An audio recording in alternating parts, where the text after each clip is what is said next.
It's a new year, it's a new slate of comic book related media, and in my efforts to not make this video just a stale thing of me reading out a list of everything coming out this year, I've decided to rank everything here based off of my personal excitement levels, and of course, my personal excitement levels are the objective truth.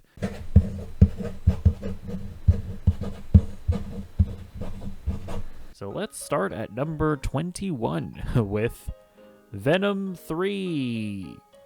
I do not care about the Venom movies. I think they're really bad. I think Sony is soulless, at least when it comes to the Venomverse movies. Do we even know who the villain is in this movie? Do we even care? Anyways, it's coming out November 8th. Put it on your calendars, everybody. Venom 3. I will say the one thing that could get me excited would be the return of Eminem. I need another Venom. And at number 20, we have Kraven the Hunter. The trailer was bad. I think the main reason why I have it above Venom 3 is just because it's rated R. Honestly, that's pretty much it. So that is kind of interesting, like the fact that there will be some gruesome action in the movie. Like that's neat in a way. It has the really weird thing where he's got bitten by a radioactive lion, which is just like, what is even happening? I think this will be at least potentially more interesting than whatever Venom 3 could possibly end up being. Number 19, we have Madam Web. I think that this is the least offensive looking of the Sony Venomverse movies. I guess it should be noted that Venom 3 doesn't have a trailer yet, but even still, I'm working with what I have, okay? But yeah, Madam Web at least has spider people in it. I know we still don't have Spider-Man, but this is the closest that we've gotten in these Spider-Verse movies. I also think that the whole, Final Destination angle looks like it could be some fun. I mean, I don't know. I don't have much to work with when ranking these Sony movies, guys. What do you want from me to do? Oh, and I forgot to mention that Kraven the Hunter is on August 30th and Madam Web is on February 14th. So set your calendars, guys. We will be seated to see Sony officially kill off the comic book movie genre. All right, at number 18, I have Justice League Crisis on Infinite Earths Part 1. I decided to include the DC animated movies because why not? And this looks okay. Honestly, these DC animated movies tend to not be great. This looks like it's gonna be another of the ones that just kind of comes out and it's sure, whatever, why not? But who knows? I could be wrong. Will I watch this? Probably not, but maybe I will. You don't know me. And it doesn't have a set release date yet. We only know that it's coming out this year. At number 17, I have Batman Azteca Choque de Imperios. I guess that's in Spanish, or is that in a Native American language? I don't know. So this is basically a DC Elseworlds kind of thing, kind of like Gotham by Gaslight. This looks like it could be kind of interesting. I kind of like these alternate history takes on Batman, and that is inherently putting it above Justice League Infinite Earths or whatever for me. And this also doesn't have a release date. At number 16, we have Watchmen. Yes, this is an animated movie. Seems like it's just going to be an adaptation of the comic book. Yeah, I mean, this is inherently just kind of interesting because it's probably going to be a more faithful adaptation than the Zack Snyder one. Honestly, I'm not entirely sure how far off the Zack Snyder movie strayed from the source material, but I would imagine that this animated movie is probably going to have a faithful ending. So we'll see. This is one of those where it's you'd think that since they're adapting such a storied thing that they're really going to put a bunch of effort into this one. But, I mean, look at what they did to The Killing Joke, so that's not necessarily going to be the case. But we'll hope for the best. This one doesn't have a release date either. It's just 2024. And at number 15, this is going to surprise a lot of people, but hear me out. Deadpool 3. I know. I get it. I'm just not a massive X-Men fan. For most of my life, I've pretty much been kind of indifferent to the franchise. I mean, don't get me wrong. You have your fantastic movies like Logan, and I would argue X-Men Days of Future Past. I really like First Class, but it's just not a franchise that I'm inherently excited about. So hearing the fact that, the Deadpool 3 is probably going to have a bunch of Fox cameos and it's going to be the Spider-Man No Way Home of the Fox X-Men movies, that doesn't do that much for me. And I'm just going to be honest here. I'm kind of getting sick of Ryan Reynolds. I just don't find him all that funny anymore. And honestly, I'm very nervous about how I'm going to like the humor in this movie. I mean, listen, hopefully the humor hits me when I watch it. Hopefully it's also just like a good movie beyond just the humor as well. At the end of the day, I recognize that most people are going to have this at the top of their lists. And Deadpool is coming out on July 26th. And number 14, I have X-Men 97. I'm inherently more excited for this than Deadpool, just because even though I've never seen the original X-Men, the animated series, and I do plan on catching up this year before this comes out, it's the fact that it's like a new thing for me, and it just feels fresher, even though it's literally incredibly old. But to me, this is new and fresh and animated. It's not in the MCU. It doesn't have to deal with all the baggage that's currently going on with the MCU. And I think the art style so far, from what we've seen, looks really awesome. So I am just kind of yearning for something fresh in the comic book genre, and this looks like it could be it. And X-Men 97 also doesn't have a set release date. We just know it's coming out sometime this year. And at number 13, I have Eyes of Wakanda. So I remember like way back during like the D23 Investors Day or whatever thing, they announced that there was going to be a Black Panther show, or at the very least like a Wakanda show. And it's unclear if this is that, but the description that we have of it, we really don't know much about it, is throughout Wakandan history, brave warriors have been tasked to travel the world retrieving dangerous vibranium artifacts. This is their story. So this is going to be an animated show, and I have it here just because I think there's some trepidation with everything below it, just because I'm not a massive fan of X-Men. I kind of have a bias against DC animated properties, and the Sony Marvel stuff is the Sony Marvel stuff. I like Wakanda, and I'm definitely interested in seeing the world building that a Wakanda show could have the potential of doing. So yeah, it's kind of unclear. It seems like it might be a show that kind of takes place in different periods of history, and I definitely think that could be cool. So we also don't have a set date for this. It's just sometime in 2024. At number 12, I have Suicide Squad: Kill the Justice League. So this is the one video game on the list. Okay, so I guess I just lost the footage of me talking about this game, but I just wanted to pop in here and say that I think that people are kind of unfairly looking at this game. I feel like it's being treated like it's going to be the next Marvel's Avengers or the next Gotham Knights, and I think that this game looks significantly better than those games. Like, don't get me wrong, is this what we wanted from Rocksteady? Absolutely not. I'm not even inherently opposed to them making a Suicide Squad game. I just don't like the fact that they're making a live service game. That's just not the kind of game that I'm playing, or that I like to play. But like, if we can play this game and I can play through the campaign and have a good time with it, I'll be happy. And based off of everything that I've seen, I do think that I will get that from this game. I think that the characters look like a lot of fun. I think it still has that Rocksteady charm to it, that Rocksteady polish to the dialogue and, the animations and just the characterizations of the characters and the dynamic between the Suicide Squad. I think I care more about these characters immediately, just judging by the trailers, than I ever did the Marvel's Avengers. And in terms of gameplay, it does kind of get into the pitfalls of co-op games inherently, to where you can't really fine-tune combat to each character, so they all kind of have to fit this model. It definitely does look like we're getting that here, but at the end of the day, I also don't think that the gameplay looks bad. I don't know. I think I'm going to enjoy playing this game. I think I'm going to have a good time with it. I think I am going to have fun seeing the continuation of the Rocksteady DC universe. So I'm definitely more high on this than other people, even though I completely understand why people are negative. This isn't the future that we wanted, but it is the future that we have, and I don't think it's going to be that bad. All right, at 11, I have Agatha Coven of Chaos.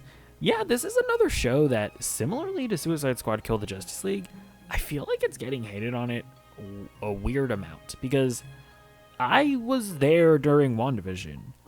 I remember how much you all loved Agatha as a character. I remember how much you guys loved Catherine Hahn's performance. I don't understand where all of the pretty large amount of negativity is coming from. I mean, don't get me wrong, is Agatha a character that I think needs a spin-off show? Definitely not, but like, am I like dreading to see Catherine Hahn in this role again? Also, absolutely not. I think she Yas Queen slayed in WandaVision, and I'm sure she's going to be great in this show, and I think a show that expands on the more mystical side of the MCU could be interesting. It doesn't have a set release date, and it is coming out in 2024. At number 11, we have Kite Man, hell yeah, and to that I say, hell yeah. Kite Man is a spin-off of the animated Harley Quinn show on HBO Max, excuse me, Max. Kite Man is one of the best characters on that show. I absolutely adore him. He wasn't in the last couple of seasons, and he's honestly been kind of missed, if I'm being completely honest.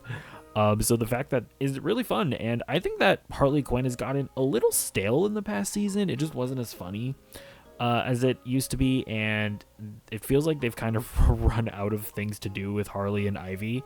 So I kind of hope that this show is kind of a creative rejuvenation for this team that I think has done really good work with Harley Quinn in the past. So yeah, I'm definitely excited for Kite Man. Hell yeah. Also does not have a solid release date. It's coming out sometime in 2024. At number 9, I have Superman and Lois Season 5. Or 4? It's 4. Yeah, so I have not caught up with Superman and Lois, if I am being completely honest, but I definitely want to. I really enjoyed the first couple of seasons, or I think I watched like half of season 2. It was really good. It's just one of those shows that you're enjoying while you're watching it, and you just kind of fall off for whatever reason. The same thing happened with like Better Call Saul. That's a show that I know I have to get to at some point, but I just kind of fell off of it. So I'm really gonna try to get caught up with Superman and Lois in time for season 4. But yeah, from everything that I've seen of Superman and Lois, it is really great. It is like probably the first Superman related media that I really got attached to. So definitely want to get caught up with it. And season 4 does not have a solid release date yet. At number 8, I have Joker Folie Dupes. This is coming out on October 4th. Yeah, so the first Joker was a pretty big surprise for a lot of people. I don't think anybody was expecting that movie to sniff $1 billion, but it has outgrossed every single DC movie that came out after it. So that's pretty wacky. Yeah, it was derivative of The King of Comedy and Taxi Driver, but I think it was a pretty good derivative of those movies. So I'm definitely excited for Joker. Folie Dupes. I know some people are turned off by the fact that there are going to be musical elements to it. I'm personally not. I think that since it is going to be a musical, I think that Lady Gaga or how does Clayface say it? Oh my God, it's Lady Gaga! I think that she's perfect for Harley Quinn and a perfect pairing for the Joaquin Phoenix version. Definitely curious about this, and I enjoyed the first one, so I'm interested in what Todd Phillips is going to do with a sequel that he probably didn't intend on making, but after your movie makes $1 billion, you kind of see if you can come up with some ideas. It's coming out on October 4th. At number 7, I have Friendly Neighborhood Spider-Man. So this was previously titled Spider-Man Freshman Year. And it was kind of initially positioned as an origin story of sorts for the Tom Holland Peter Parker and in animated form, and that definitely got some people interested. But then as we've started getting more and more like images and information about it, it really does seem like it's not the Tom Holland Spider-Man from the movies, and it really seems like this is going to be almost like a what if scenario. You know, we've seen like images that look like Spider-Man Civil War where like Tony is standing in Peter's apartment, but instead of Tony, it's Norman Osborn of the villains. We've seen that Doc Ock is going to be one of the villains, as well as Scorpion. Does not make sense for those villains to be there that early in the Tom Holland Peter Parker's superhero career. So it seems like this really isn't going to be like canon to the MCU, and it's going to be its own thing. If you want to say it's canon via multiverse, I mean, sure. So you can almost say that this is like a what if scenario, but instead of just an episode, it's given its own series. I'm pretty eager for like a great Spider-Man animated series. We haven't had one in like a long time, you know, since Spectacular Spider-Man. So hopefully Marvel can deliver on this. And honestly, just like X-Men 97, the fact that it's not in the MCU kind of makes me inherently more interested in it, if I'm being completely honest. And we don't know when this is coming out. It's coming out sometime in 2024. Okay, at number 6, we have Echo. This was a show that I had little to no interest in. You know, I didn't really like Hawkeye, and Echo was kind of a nothing presence on that show. They didn't really do much with that character, but I will be hot diggity damned if the trailer for this show isn't the best trailer that Marvel has dropped since like Avengers Endgame. The trailer is absolutely incredible. It teases a dark and gritty story, feels very much akin to the Marvel Netflix shows. Before that trailer, it probably would have been under like Deadpool 3, but after that trailer, it's all the way up here at number 6. So that just goes to show you that what marketing can do, what a good trailer can do. It comes out January 9th. And at number 5, we have Creature Commandos. So this is technically the start of James Gunn's DCU. I don't know anything about Creature Commandos, but James Gunn is a filmmaker at this point that I'm going to get excited for whatever he does. And yeah, obviously the fact that this is the official start of the DCU is compelling in and of itself. This is an animated series dropping on Max. We don't know when it's going to come out, so it's just sometime in 2024. At number 4, we have Batman Caped Crusader. So this is an animated series. It is being positioned as sort of a successor to the original Batman the Animated Series, and Bruce Timm is behind it. You have Matt Reeves involved, J.J. Abrams, and they are positioning it as sort of the original vision for Batman the Animated Series that Bruce Timm, was originally planning on doing before Cartoon Network kind of scaled back, kind of nerfed it a little bit. So they're saying that it's going to be more violent. It's going to lean more into a noir tone. With the people involved creatively, I can't help but have it this high up on my list. At number 3, I have The Boys Season 4. I absolutely adore The Boys. It's a show that by this point is kind of running its course a bit. I kind of want it to end soon, but I think it's one of the best superhero related pieces of media out right now. It's a show that goes beyond just being, what if superheroes were bad and violent and they said curse words and blood and guts and blah blah blah. Like, even though it has all of those things, it's also just fantastically well written. It has amazing performances. I think Anthony Starr as Homelander is one of the best characters on TV, one of the best performances on TV, period. Even though it is getting to the point to where I'm like, okay, I feel like they kind of got to wrap up the story that they're going, where I'm like, I don't know how much further you can take Butcher and Homelander's rivalry. But even though I am starting to get some of those feelings, I can't deny that I've loved every season, and I can't deny how I'm extremely excited for season 4. So this also doesn't have a set release date, but it is coming out sometime in 2024. And at number 2, I have Invincible Season 2, Part 2. So Invincible did a really annoying thing where they only aired the first half of Season 2 in 2023, and now the rest of it is going to air sometime in 2024. We still don't have a release date. And even though I'm annoyed by the release strategy, I can't deny how much I love this goddamn show. And listen, I don't think season 2 started off on the best foot. Like, the first 2 episodes are good. Don't get me wrong. Like, I enjoyed them. But episodes 3 and 4 are absolutely incredible. Like, holy shit. And even though I've only seen half of the season, and even though I'm annoyed by the release schedule, I simply can't deny how incredible the last 2 episodes were and how badly I want to see the rest of the season.